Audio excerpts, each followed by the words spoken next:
Motion sickness, whether it's on a boat, in a car, or during a VR game, has always been a major inconvenience. But what if we told you that the cure could be sound?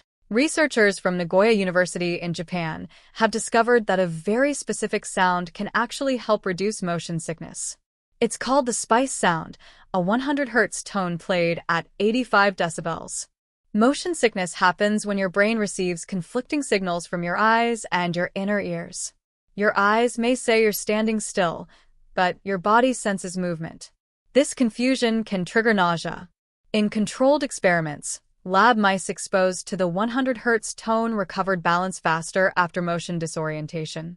Human trials followed, and after just 1 minute of exposure in a motion simulator, many participants felt significantly better. Before you rush to blast YouTube tones on full volume, here's the catch.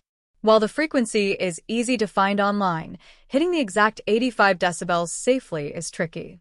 That's because how we perceive loudness varies based on our hearing, the device, and the environment. The sound may feel softer or louder depending on your ears, but even if you don't hit the perfect tone, some users report feeling relief just by trying it. Could this be the future of drug-free relief from nausea? Maybe. After all, why pop pills when you can just hit play?